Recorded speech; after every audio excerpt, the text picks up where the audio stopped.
ja nüüd see Läänesele avavile annab, Kalju saab palli lahti mängida ning hakata oma väljaku poolelt tulema.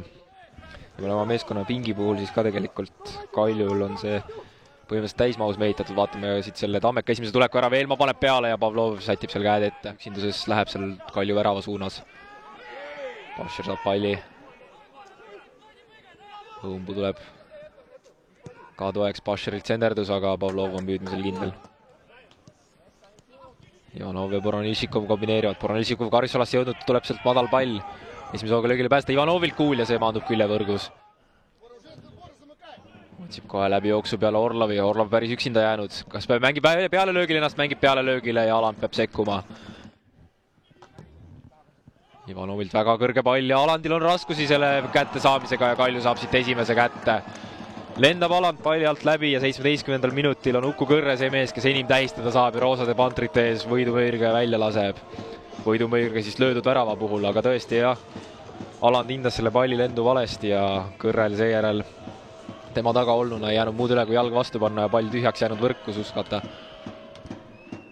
Ja Kalju saab kätte selle, mida avavilest saadik väga aktiivselt otsitud on. Lõuks kordusest näha huvitav ka seda, et kes Kõrret katma pidi ja kuidas mees seal suhteliselt esialgu paistis. 20. minutil Ivanovilt tuleb päris hea pall ja Aland on püüdmisel ebakindel ja ei saagi kätte seda korralikult ja ohtlikult on see pall värava ees lahti ja mehi langeb kui loogu ja mitte kuidagi ei saa seal keegi seda lõplikult kontrolli alla või suunata ja nüüd kuidagi see vurr seal ära lõpetatakse. Nüüd viinud ka Vaprusesse, Florasse, Levadiasse, FA Tartu Kalevisse, Narva Transi, nii et nendest Kalju aastatest on tõesti omajagu möödas. Vaatame siin Tammekal tekkimas löögimoment, aga Pavlov on püüdmisel kindel. Karissala lähistelt. Kui Lerme ikka hirmus kiiresti läheb seal Tammeka mängijate eest ära, nüüd ei ole tal lihtsalt tuge samaväärse tempoga juurde tulemas. Kui Lerme liidub ise parema jalaga, tuleb hea pealelöök, pall on lahti ohtlikult ja Kilerme Õunpuu vastu öeldakse, et teeks ise, konksutab ohtralt ja keerab selle Õunpuu täiesti sõlme. Kas tekitab löögikoha ka endale? Tekitab, aga selle püüdmisel on Aland nüüd kindel. Kilerme. Orlov tuleb peale löök, Aland paneb parema jala vastu ja tõrjub selle järjekordseks nurgalöögiks. Kilerme. Korralik pall tuleb siin, Boronishikov. Peale löök vasaku jalaga, see maandub latis Ivanovi poole pealt, jätku olukord ja see kõmmutatakse mööda. On olnud rohkem lähemal kui Tammeka avavärav siis. Ja ühe korra värk siiamaani sahisem on saadud. Vaatame, mis siit olukorrast tuleb. Kilerme jõudnud karistusalasse, vasaku jalaga tuleb peale löök ja see maandub küljevõrgus. Nüüd siin natukene üle mängitakse ja saab Tammeka ise hakata hoopis vastu tulema. Koskoril vasakul äärel jooksuruumi. Pasher, Lang ja Veelma kõik seal karistusala juurde jõuavad. Koskor konksutab, kas siit päästakse löögile ka, pääsetakse ja kõmmutatakse see pall värava alla nurka ära.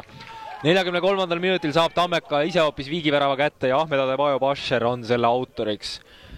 No klassikaline olukord, räägid siin, kuidas ühele meeskonnal on olukorrad natukene rohkem enda jaoks kaldu olnud ja kuidas nendepoolne tavamus on pigem tõenäolisem kui teise võistkonna oma ja kohe siis selle jutu ümberlükkamiseks tuleb antud kontekstis võõrsil tiim Tammeka näol vastu ja skoorib selle 1-1 viigivärava ise ära. Pasherile hooaja teine värav 3 mängust, 43. minutisse see läheb ja Koskor tegi ka muidugi väga suure töö seal vasakule äärele ära ning Kõrre nüüd eksib sööduga ja Tammekal võimalus veel üks kord tulla. Veelma saab Pasherilt läbi söödu, konksutab Podoljuzini, kas tuleb vasakalaga peale löök ka, konksutab teist korda Podoljuzini, rikošett ja Pavlov saab selle siiski kätte joone juurest. Kalju siiski veel palli saab Pasherilt ettepoole ja kas oli Koskor suluseisus ja esialgu see lipp püsib maas, Koskorit peale löök ka ja Pavlov on väravast ohtlikult väljas ja siiski ei lenda see pall raamide vahele. Ja nüüd näitab esimene abikohta, kui Neemlaid ka värava löök, ehk siis tõesti ei olnudki suluseisu. Poolega oli sündmuste rohke, võimalusi jagus mõlemale poolele ja skooriks jäi siis tollel hetkel 1-1, ehk siis korra kumbki tiim resultatiivne oli ja väravavõrgus haisema pani. Ja usutavasti see dünaamika jätkub ka teisel poolajal siin. Kalju samamoodi kohe aktiivselt otsib ja Ivanov juba annab vasaku jalaga kuuma. Ja tõsiasi oli jah see, et Uku Kõrre veerand tunnise mängu järel skoori otsa lahti tegi ja ja resultatiivne oli Tammeka ise siit vastu tulemas, enne kui jutuga jätkata saan. Koskor konksutab ja kas mängib ennast peale löögile, tuleb siit tõste hoopis ja täiesti tühja värava ees pääseb Ahmed Adebayo Basher pea vastu panema ja saab siit oma teise värava ja Tammeka tiimi teise värava kätte, kui mängitud on natukene üle poole minuti ja see käis nüüd väga kärmelt. See käis nüüd ülimalt kiirelt ja Tammeka saab kätte juhtpositsiooni esimest korda tänases kohtumises.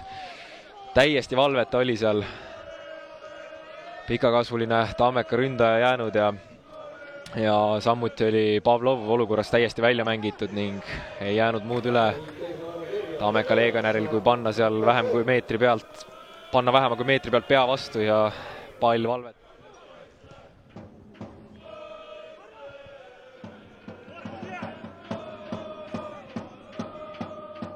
Kalju fännid kohe omasid aktiivselt ergutamas on peale teist varat Ivanovilt korralik pealelöök, kas pääsetakse uuesti üritama, siiski mitte.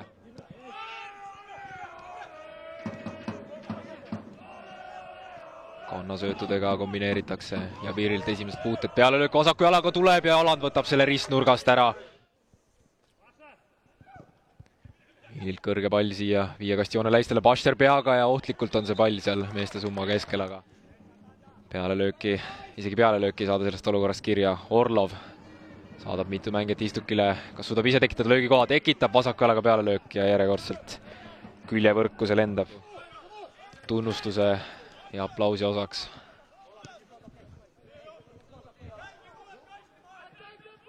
Ja Birr vasaku jalaga tuleb pealelöök ja see lendab võrku. 75. minutil saab Kalju viigivärava kätte ja nüüd on viimane veerand tund korralik möll lahti minemas ja Birrile Premium liigas debüütvärav ning see vahetus õigustas ennast Kalju poole pealt täie rauaga. Fännid saavad ka uuesti aktiivselt skandeeringud ja muu parema välja otsida. Kolmas veel. Eks neil oleks see kindlasti pettumusse punkti kaotus, aga samas ei tea kui kaugel Tammeka ühega oleks. Siit tuleb Danimovalt suunamine ja natukene läheb see pall väravast mööda. Siht ei lähe esimese hooga pealelöögile, seda teeb hoopis Javir, aga Tammeka korralik karistuslöök, Vaino pääseb peaga suunama ka pealelöök samuti jätkuolukorrast, aga kontroll on lõpetatud ja samuti on ka mäng lõpetatud. 10 sekundit enne 5 üleminuti täitumist annab peakohtunik Lääne selle lõpuvile VAR-kontrolli järel ja on näha ka siit platsi kõrvalt, et ei rahulda see resultaat mitte kumbagi tiimi. Tammeka väravaht Richard Aland, täna siit Hiiu staadionilt 2-2 viik. Räägi, millised on sinu esimesed mõtted peale kohtumist? Oli ka võistluste rohke ja oli korralik kandmine? Jaa, nõus. Selles suhtes läks paremini kui eelmine nädalavahetus, et saime selle punkti siit kätte. Kokkuvõttes eks ta oli selline, kuidas öelda, jookse-viske mäng ja ma arvan, et pealtvaatajatel oli päris äge. No avapoolel tegelikult Kalju rohkem seda turmtult ja väravale pakkus, aga enne 45 minuti täitumist saite selle viigivärava kätte ja kohe teise poole alguses tuli teine, et mis sõnum seal vaheajal oli, et niivõrd kärmelt ise eduseisu asusite? Eks see esimene pool, eks seal hoidsime hammastega kinni, aga kuidas öelda, eks see natuke meie mängumoodi ole ka, et ees meil nagu seda jõud on ja poole ajal, eks see sõnum oligi, et ajame oma asja edasi, võitleme ja kuidas öelda, usku meil endasse on ja selles suhtes, et saime kiirelt selle värava kätte, et kahju, et meile ka see teine ära pandi, aga mis teha? Avavoorust võit, eelmine nädal napp kaotus, täna korralik viik võitluse tulemusena, kuidas seda mustrit hindaksid? Ütleme niimoodi, et okei, eks ideaalmaailmas oleks võinud seal Levadia vastu ka selle punktikese võtta, aga kokkuvõttes ma arvan, et peakoht, kus minna sellele koondise pausile ja seal teha juba omad analüüsid ja hakata uuesti atre seadma. No aastaid on möödas sellest, kui ise Kalju mänge olid, aga usutavasti on siin Hiiu staadionil roosade vantrites ikkagi natukenegi hea meel tagasi olla. Ai, absoluutselt. Siin kõik see ümbritsev atmosfäär on siin väga kihvt ja roosad pantrid alati teevad mürglit ja möllu, et selles suhtes siia on alati lahe tagasi tulla. Järgmise vooru kohtumisest Vaprusega juba põgusalt rääkisite, aga usutavasti on nüüd vaja see muster jälle võidupunktide peale pöörata. Jaa, eks suures pildis, ma ütlen, et me lähme ikkagi igat mängu võitma, et ma ise tunnetan ka, et kui asjad õnnestuvad, siis on võimalik siin kõiki võtta ja Pärnu vastu kindlasti samamoodi, ega me lähme sinna 3 punkti järgi. Tere, Kristjan! Sinu puhul siis ka sama küsimus, 2-2 viiksid Hiiu staadionilt, esimesed mõtted peale kohtumist on millised? No pigem siuke mõrumaik jääb juurde, et ma arvan, et esimene poolaeg oli väga palju võimalusi, nagu ikka väga palju ütleks, et võib-olla natuke on Kalju prillid ees, aga mulje jäi nagu siuke, et pigem oleks pidanud esimese poolaeg selle mängu juba ära otsustama. Aga jah, võib-olla see viimane sööt, viimane otsus jäi nagu puudu, lõime ainult ühe ja noh, ütleme, et me teadsime Tammekal 2 siukest tugevat ja võimast ründajat on ja pidime nende üleminekutega neile nagu tähelepanu pöörama ja kogu aeg keskendunud olema, aga paraku jah, 2 korda magasime ja 2 nad meile lõid ja. No tegelikult terve mängu vältel oli ju näha, et otsisite aktiivselt seda juhtväravat, olite ise tõesti ka statistika mõttes palli rohkem valdamas, aga teisel poolel see värav hirmus kiirelt tuli teile vastu, et kas oli mingi siuke uinaku moment ikkagi peal või kuidas see niivõrd kiirelt juhtus? Ei oska praegu öelda, et nagu ma ütlesin, siis need Tammeka need üleminekud neile pidi nagu keskenduma ja samamoodi poole ajal sai see nagu üle räägitud, aga jah, ma ei tea, et sellist asja tegelikult ei saa nagu lubada kohe poole aja algusesse ja kui sa ütlesid, et kas nii-öelda magasime, siis ei tohiks nagu sellist asja juhtuda, et me tuleme poole ajal välja ja magame.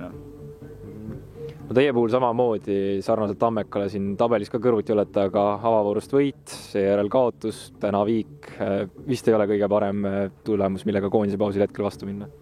Jah, sul on õigus, et tulime võitma seda mängu. Nagu ma ütlesin, siis tunne on siuke, et see mäng oleks pidanud esimese poolega põhimõtteliselt otsustatud olema ja nüüd jah, suutsime selle viigi nagu välja mängida, et kindlasti jah, nagu ma ütlesin, siuke mõrumaik jääb juurde. Kiirelt räägi endast ka, talvise ülemineku järel oled siin oma koha algkoosseisus Kaljus kenasti leidnud, selles osas paistab, et on asjad rahul? No jah, kui ütleme nii, et praegult on treenerid usaldanud, eks minu asi on nii-öelda seda väljakul näidata, et see on nagu õige ja eks meil on tegelikult korralik koosseis, palju mängijaid, konkurents on kõva, et see nädal mängin mina, võib-olla järgmine nädal mängib keegi teine, et siuke kõva töö trennis igapäevaselt käib. Peale koondise pausi kohtumine Levadiaga usutavasti on hammas selle superkarika finaali kaotuse pärast ikkagi keskmisest rohkem verel. Jaa, kindlasti, et jah, tuleb nagu plaan paika panna ja seda järgida ja ma usun, et me oleme suutelised Levadiat võitma ja nii ongi jah.